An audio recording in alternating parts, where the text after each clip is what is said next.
Hello retro fans, welcome to another episode of C64 Customs, and as you may have seen it in the title already, it's not about a C64 again.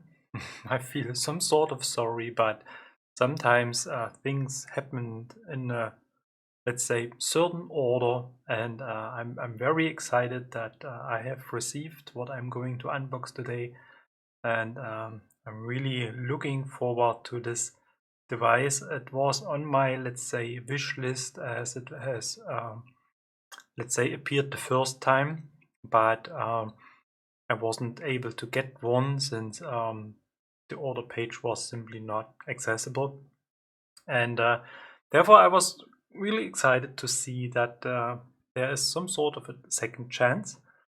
And fortunately, this time I was successfully, and this is basically going to be the video about opening the box, having some unboxing, seeing what's going to be inside, seeing what's this, how this whole thing is basically looking, and then yeah, indeed, having a couple of game tests,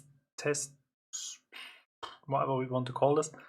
I'm not going to go through the whole game at all. I just go, let's say, through in a couple of, and let's see how this is going to look like and how this is going to be performed. So grab your preferred drink and maybe some snacks, and then we will be back in a couple of seconds.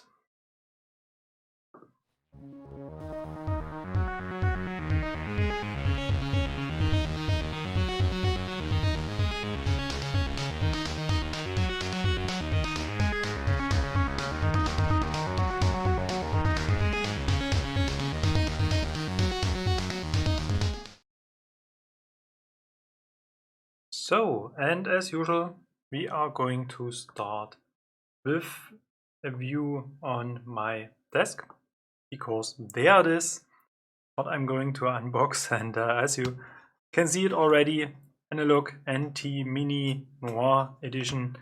So that's basically the special edition of this little device. And well, let's go ahead and open the box.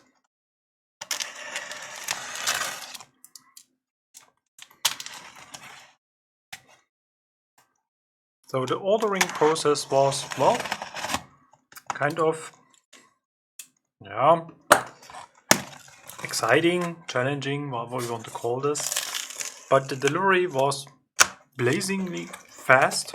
I haven't expected to see this in such a short time. And yeah, there it is. A black box inside this brown box.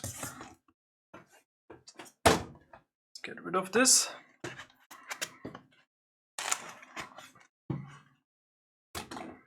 And indeed, the Noir edition comes with a black box, kind of obviously. So let's see how we can make some progress here.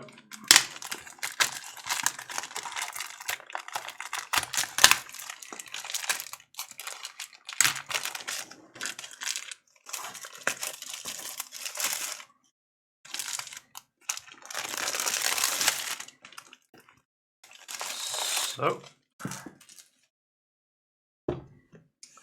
still black, a very nice sort of bumped analog logo. That's probably not to see in the video. No, not really. So you have to trust me. There it is.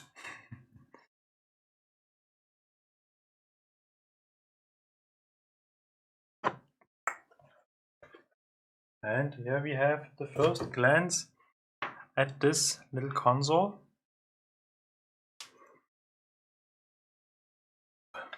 It feels heavy. I'm really surprised. It really feels heavy. So this is kind of blowing my expectation. I was kind of well, looking towards some sort of a plastic quarks plastic case, not a cheap one, but well, this is solid metal and it is really heavy. So let's put it here and let's dig a little bit deeper to see what's inside here as well. So here we have sort of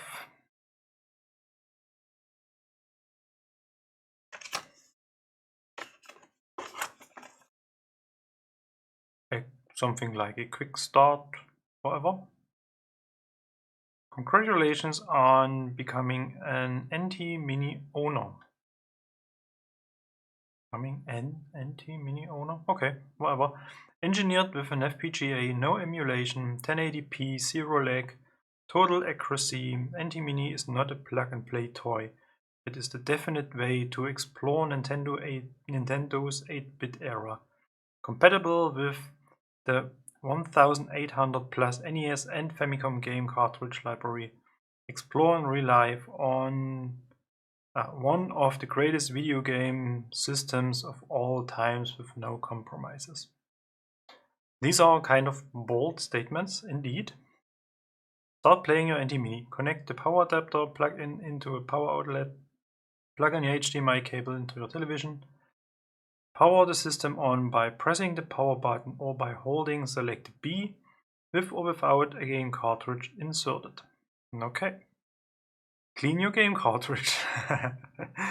If you are experiencing issues with any cartridges, make sure they are squeaky clean.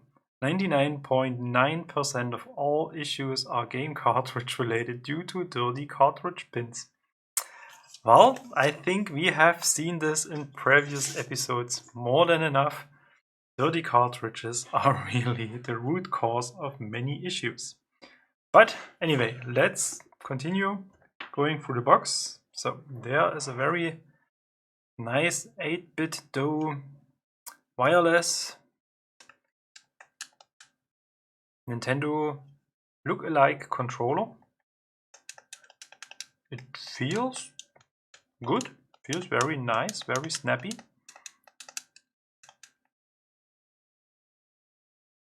Yeah, not too bad. And it needs to be charged probably. So just in case it is maybe not as full as we're going to need this, let's give it some power just to be on the safe side. And then let's dig deeper. Here we have the remote connector, so to say, for this controller. Then we have the power supply, and it is saying output 12 volt DC. Okay, so this is definitely not compatible to any of the original NES devices. Even if this barrel plug may fit in, it is sort of dangerous to use this. So, and then we have a couple of adapters where we can pick the right one for my region. And since I'm in Europe, I may have to go for this one. Just have to figure out how we're going to. Nice and easy. So, and we're going to plug this into a power socket. It's not very long, which is sort of okay, but may cause troubles in certain circumstances. And, well, I'm having a hard time getting this into my...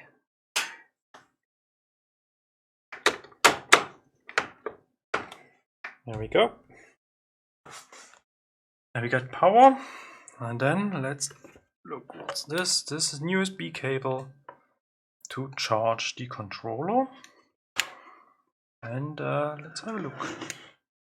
There's even a USB port on the backside of this console. It's very nice, so we can charge the controller over the console as well. And then we have an HDMI cable with this nice analog logo onto the plug, but I'm not going to use this because I have one that's already connected to my PC here. And then, well, it's about time to have a first look at this little device. So, as we can see, it's a front-loading device, and this is basically a very good decision because, as we have learned in the past, that this front-loading, oh, it's a top loader, I'm sorry. So, this front-loading design of the original NES is perhaps not the best decision because this strange adapter inside is causing a lot of problems, and you may have seen this in my previous videos that I took them apart, cleaned them, put them back, and then yep, sometimes it works, sometimes not, depending on the game as well. But we are not talking about the issues of the former NES, but we want to have a look at this one. So then, let's get HDMI connected. And we even have an RGB port. We have audio, we have headphone. We have something I can't identify right now. This looks like that's not the video output connector. Well, I have to check, I have to admit. And we got power. And then I think we are going to connect this dongle to the most left-hand port, perhaps. And there's a little blue light. And then, yeah, let's switch to a view where we can see something. And I have no idea about the screen format, so we may have to do a couple of tests here. And now the red LED is lighting up. And we got some sort of black screen. Oh, very nice analog logo. And we have some sound as well. Run cartridge, settings, tools, power of system, navigate, confirm. Okay, so let's hope that this thingy is going to work for a while. And there was mentioned something we have to do in order to get this started.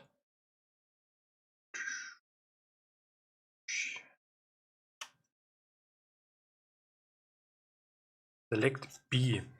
Okay. Select B. Actually, no idea how we can see whether this is on or off. Start. Ah, now it's blue. Okay. Ah, now it's working. Okay. Let's have a look at settings. Navigate, B, confirm. Okay. Video. Resolution. 480p, 720p, 1080p, 576p, 720p. Again? Ah, okay, 60 and 50 Hertz. Okay. 1080p, 50 Hertz. Changing resolution might crash game. Okay, that's fine. Monitor supports everything we throw at it, actually. So let's start with some, well, start confirm. With some 1080p 50 Hertz games. And then we may have a look at 60 Hz as well. But I'm recording this in 50 Hz, and it's probably not going to work to switch the frequency in between the video, but anyway. So then let's go back home, perhaps. Okay, nope. Okay. Screen size. Oh, wrong button, I'm sorry. 1:1 square pixels. So here we have a couple of options for the screen size. I think I'm going to leave it as it is right now, but as we have learned in the last video with this NES, SNES clone, there was indeed a big issue with the aspect ratio, and therefore it is really nice that now we have a chance to adjust this, and depending on your monitor or whatever TV, you have, I think, a good chance to get this into the format you're going to like, and then therefore this is B confirm, A cancel. Okay. Scalars. No scalar. HQ2 times, HQ3 times. Okay. So we have a couple of scaling options. That's probably something we're going to test inside the game. And then we have scan lines. And well, I'm a huge fan of scan lines, so therefore I'm really happy that we have a chance to select scan lines, normal scan lines, hybrid scan lines. But that's probably something we have to test inside the game as well. Analog output. That was the wrong button.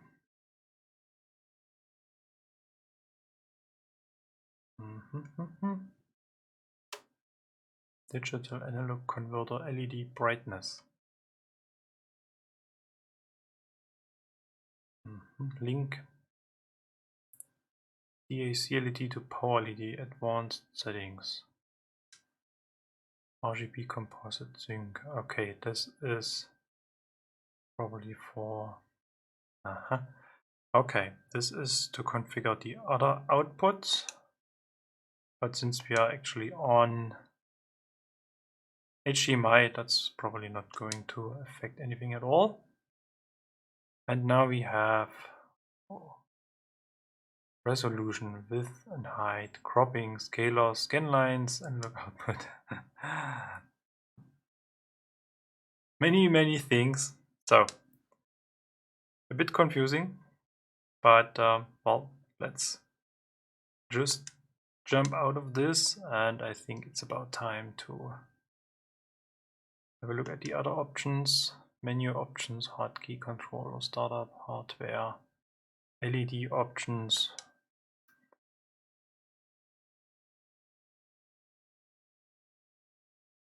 All region. Okay, so this is probably something we're going to need for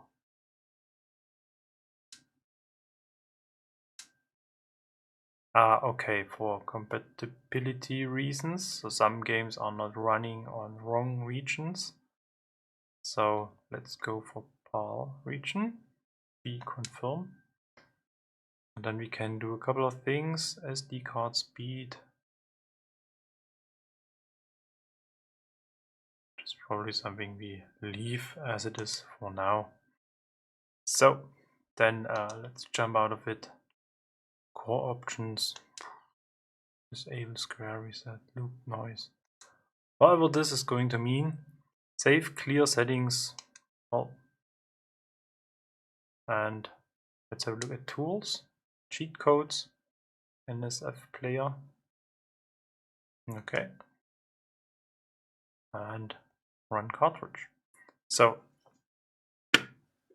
actually I'm not sure if we are allowed to plug in a cartridge on the fly.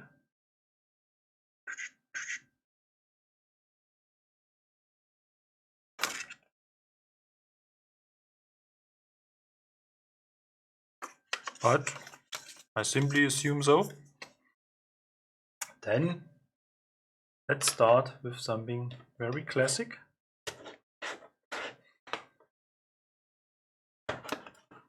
And this is probably the best known cartridge for the NES. That's this 3-game combo: Super Mario Bros., Tetris, and Nintendo World Cup. And there's basically just one position where we can plug this in. And then let's say run cartridge. Confirm. So the scan lines are looking a bit horrible to me. So this may require some fine-tuning. And there was a little hint: press down plus select to access in-game menu. Down, select. Settings. Video. Scan lines.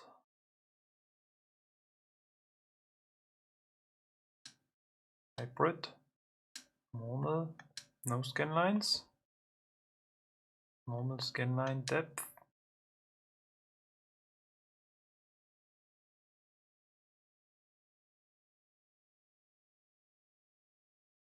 Oh, this is not doing that much. Scan line width. Here we can have some sort of fade off. So as we know from scanline tuning on the FrameMeister, this heavily depends on the output video resolution. So this is probably something that going to take some time to get it right. And I'm not even sure. Let me have a quick look.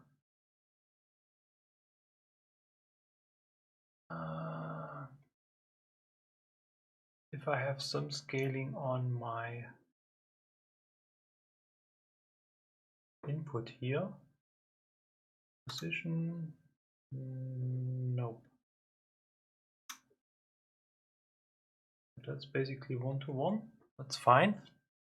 So anyway, then let's switch it off and have a look at this a bit later. And we can get out of this. Select. Okay. So then let's start with Super Mario Bros., which is probably going to be a bit embarrassing because I haven't improved that much with this game. So we have some sound as well, and we can run, and we can die.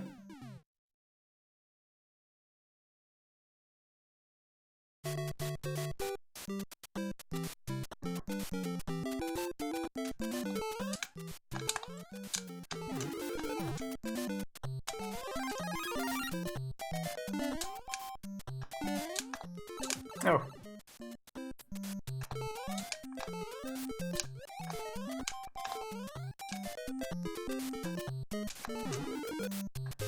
So, yeah, basically we can play Super Mario Bros.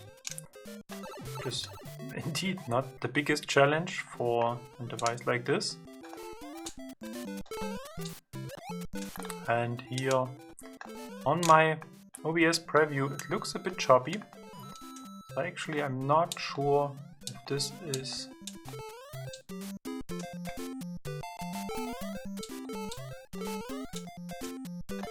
really something that's coming out of this little device, which I do not expect. Or if this is just the preview. I have to check this a little bit later. But anyway, yeah, that's Super Mario. And then we can down select. What happens if we're going to say run cartridge? Okay, that's some sort of reset. That's cool. Let's have a quick look at Tetris. Then let's move on to the next cartridge. And I really wonder if there's an SD card slot on the side. What we are able to do with this one, but for this I may have to prepare an SD card.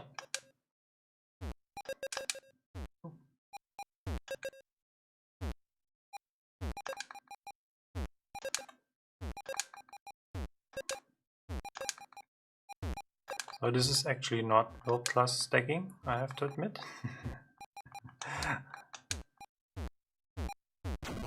Still have to get used to the delay caused by the OBS preview. So I think one of the next actions is going to connect this thingy to HDMI for recording reasons and perhaps to RGB in order to have a real-time preview on my monitor.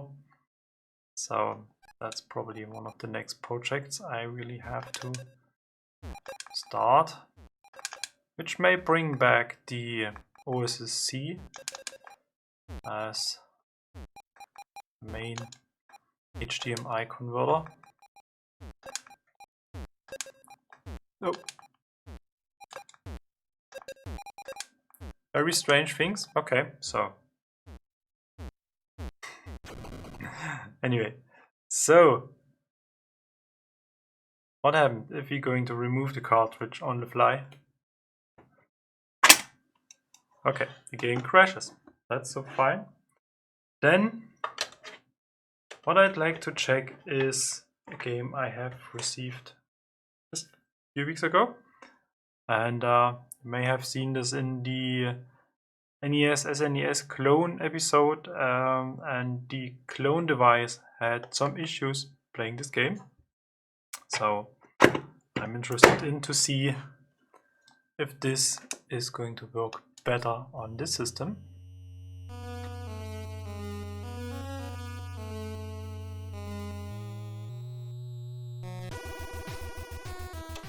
But I may move the picture a little bit to the left side so that we have less coverage by cameras.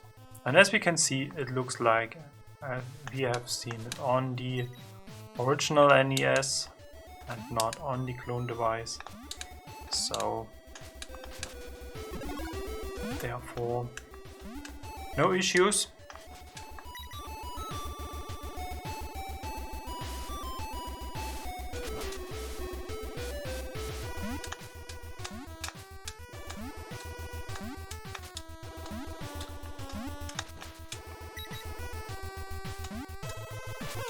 Oh, bit too late.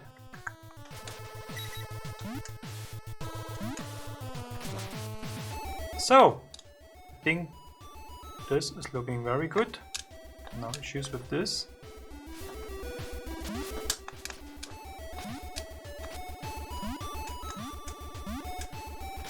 Oops, no, yeah. Just to wake him, not to kill him.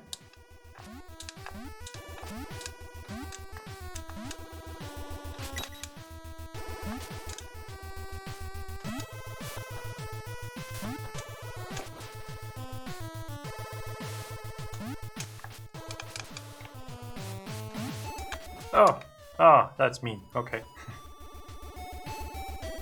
And we start from the very beginning.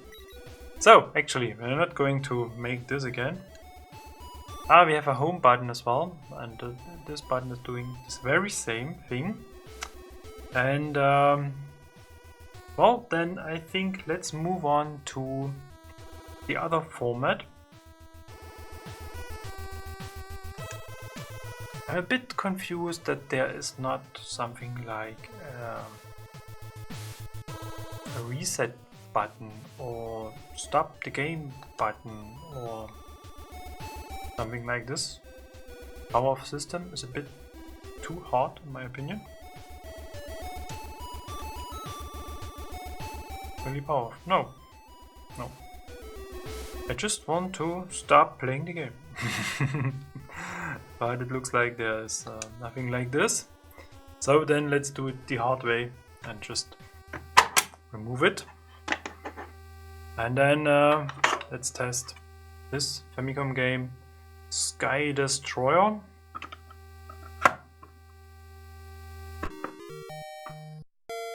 And it sort of starts immediately, but well.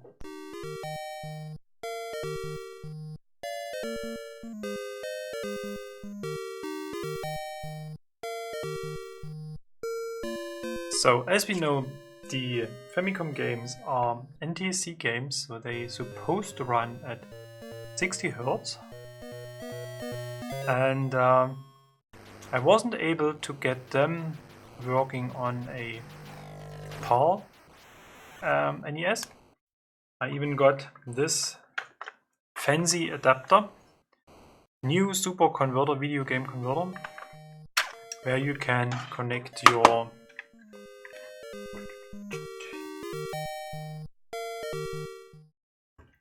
Famicom games to, and then you can connect them or insert them into your NES, on your original NES. And for the top loader you have this little ribbon or something like this to get them out again, which is a very awkward procedure. And for the top loader it is actually not so tricky, and yeah, but for the analog device it is not required. We can insert them directly, and therefore this is quite easy. So let's move back to the game and see if we can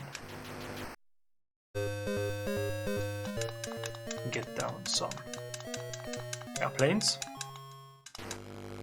Is that one? Oh, there's them as well. Yeah, here we go.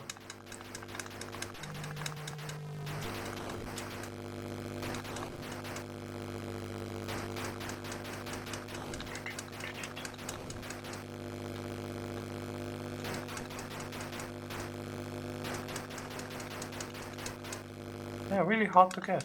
Oh. And they shoot at us.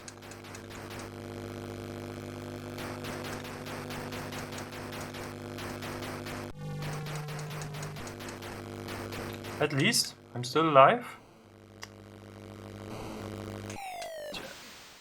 Ah, no. Torpedo missed the vessel. It looks like there's another one. Oh.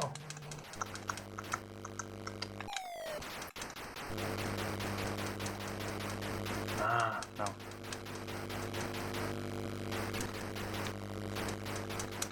So either my timing is really completely off, or it is really that hard to hit them.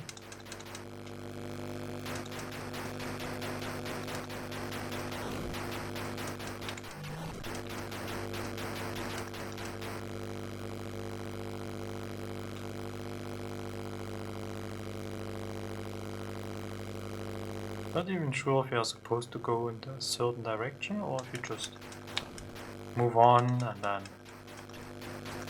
looks like day is kind of approaching.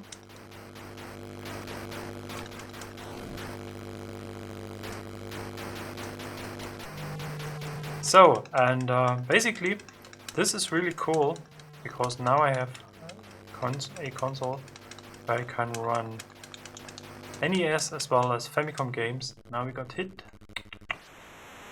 and this is really nice because I got many Famicom games I'm really interested in to play, but my original Famicom needs some sort of refurbishment because there's actually some issues with the sound, and well, it may take some time to see if this is going to be fixable. Then well, let's move on to another Famicom game, and then I'm interested in to see how we can use original controllers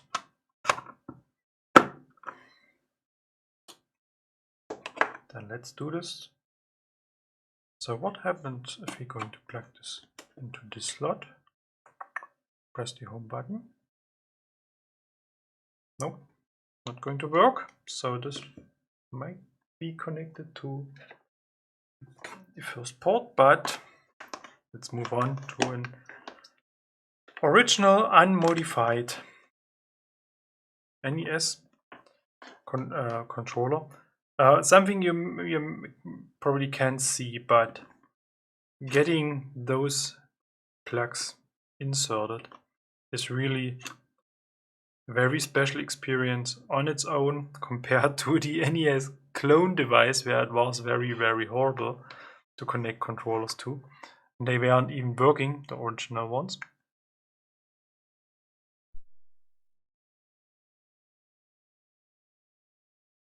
So this looks a little bit strange, which might be a dirty cartridge, or it is struggling with 50 Hz, because this is indeed a 60 Hz game. But let's just jump in it.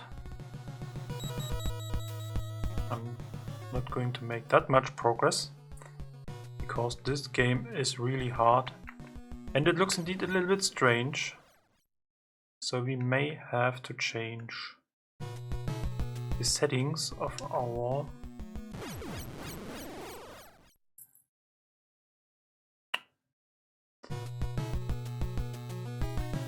analog system hardware.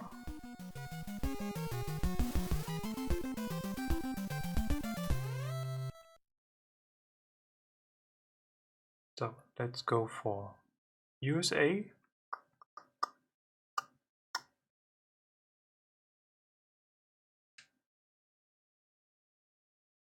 Nope. And let's say run cartridge again. And indeed, this looks better than before.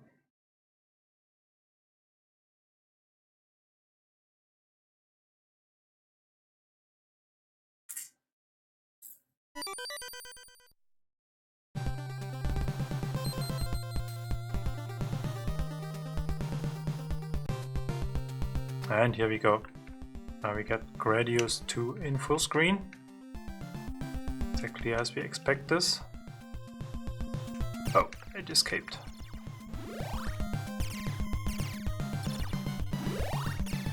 Oh!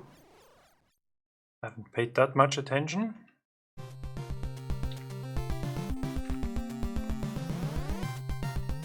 Ah, come on.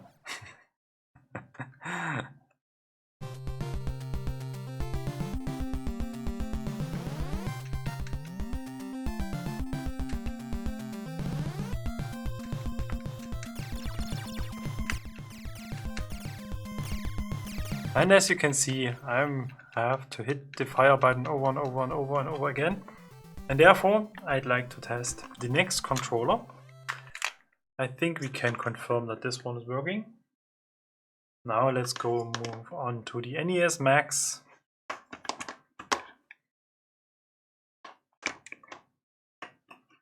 Because this one has an auto fire option.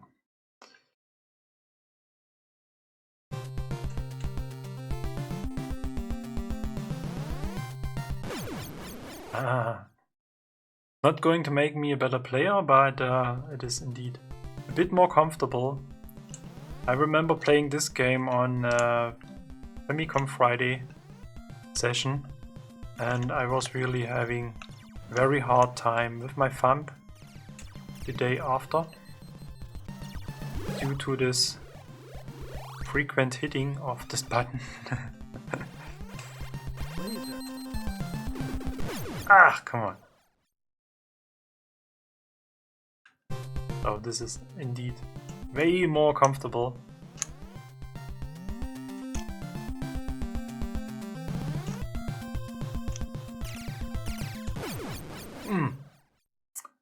But the game remains to be hard.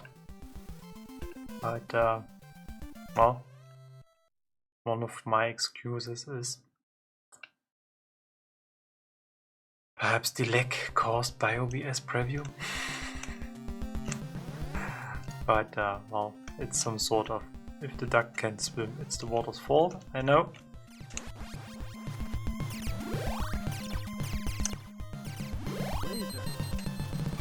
Ah! I thought I made it through, but well. But I'm really happy that this game is working. I was really having a hard time on the original Famicom with this one, and it is indeed not running on an European NES. With the help of the before mentioned adapter, you can run this on an NTSC NES. So this is something I have tested already.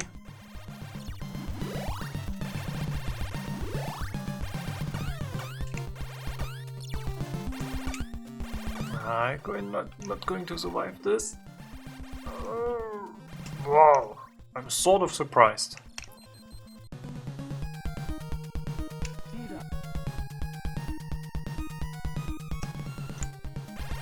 Can't remember. I think that was the correct path.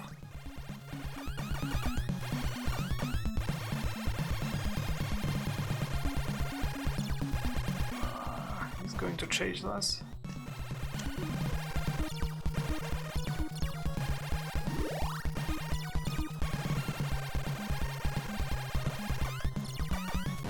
Ah! From behind. Game over. Anyway, very nice. So this is working as well. And yeah, if you expect me to disassemble this device, I really have to disappoint you. That's probably not something I'm going to do right now. Maybe later. But the good thing is we just can turn it over and have a look at least the bottom of this very nice black goldish PCB. And as I said, the quality is very impressive. It is very robust, very heavy, and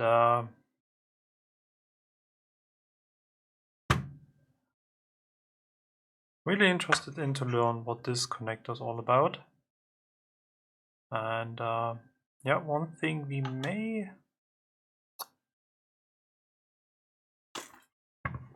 may test it quite quickly is getting this one connected to RGB. That's really something I'm interested in to test.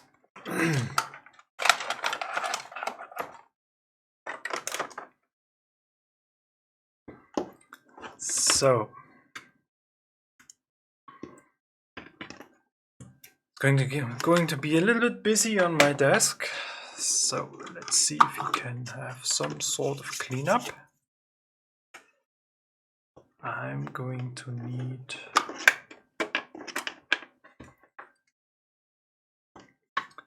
this cable. And it's going to be connected to here, but I'm afraid that OSSC won't start if it is already connected to HDMI. Init error -4. Yep. So that's one thing I couldn't solve. If it is connected to HDMI, it won't start. I tested a couple of things already, like resoldering one of the main ICs.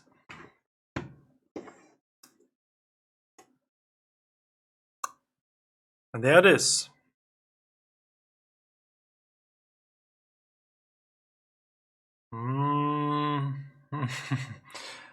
It's a bit shaky.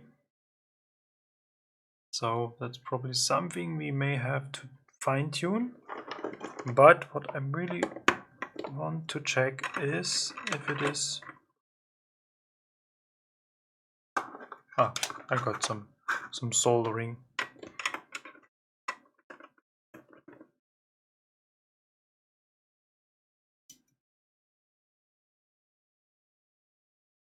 Yep, so very nice. Now I can record the output of the device with the help of OBS.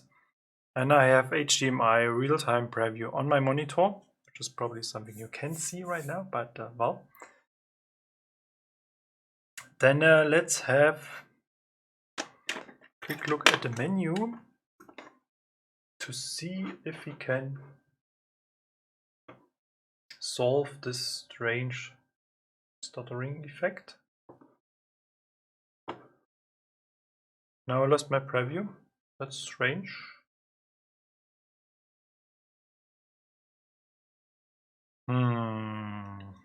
Okay, anyway. Down select. Settings. Okay. This is going to be a little bit tricky now, because we can't see the full screen. So let me switch to this one. Now I should see the whole menu. Video resolution 1080p 50 Hz. Maybe that's a little bit too much for RGB output.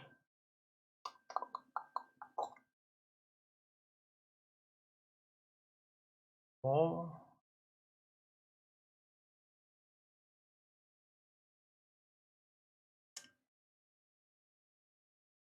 can select this. Start confirm. Okay.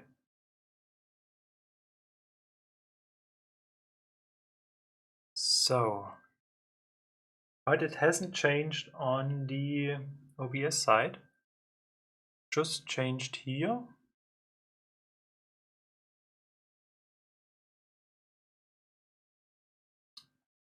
So let's see whether we can find a different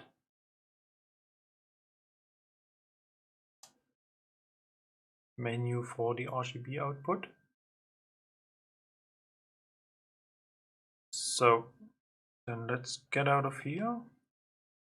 Width, high, cropping, scalar, scanline, analog output. Advanced settings, extra features. RGB composite sync, RGB separate sync. More flickering. No picture at all. RGB sync on green. Got a picture back, but it's still a bit jumpy. Invert RGB sync. Makes no difference.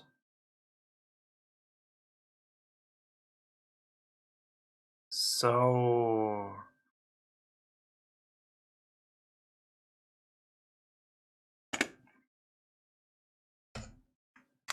let's see if we can do something on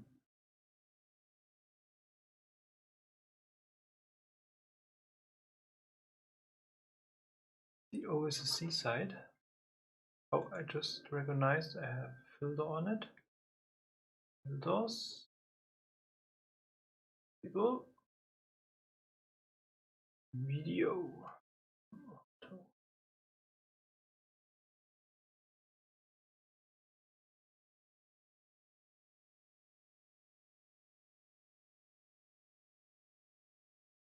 Sampling options, sync options, analog sync.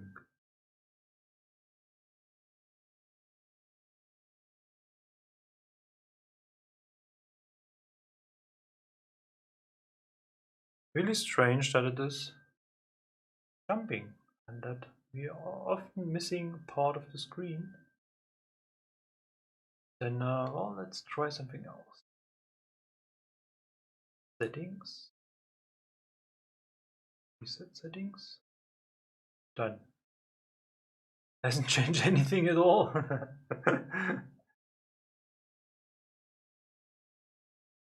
So I think this is going to require a little bit more time and a little bit more research until we get this to a point of something we can use.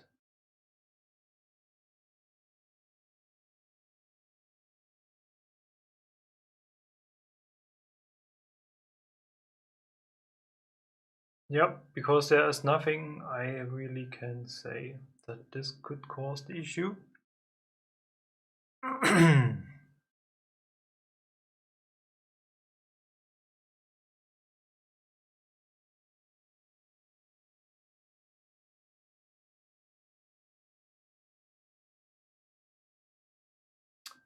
So now we got at least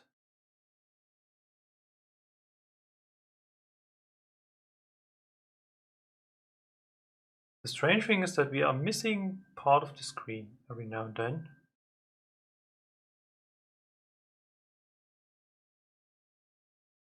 And this is basically not caused by the menu.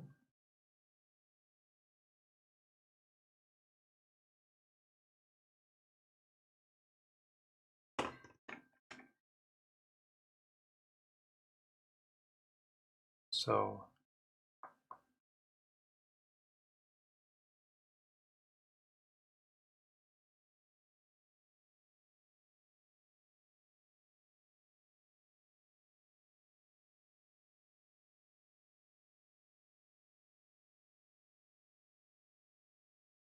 not changing anything except for the brightness. Extra features. Enable de-jitter.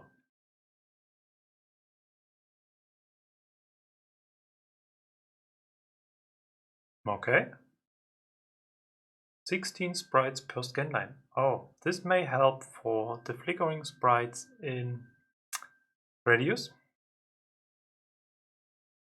And then, well, let's leave it like it is because it is working right now. And say run cartridge. One issue we we have right now, we have no sound. This is just something I recognize right now. So we may have to audio in.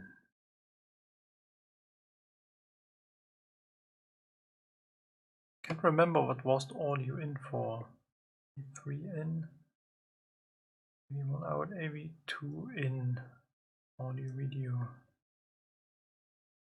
So that's probably audio in.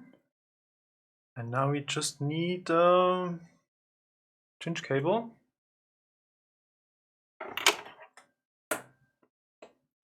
Take this one. Should do the trick for now.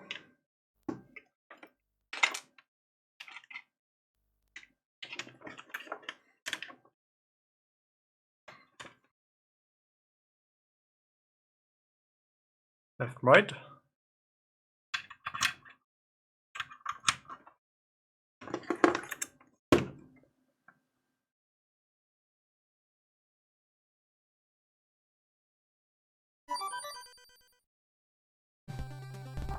Now we got audio.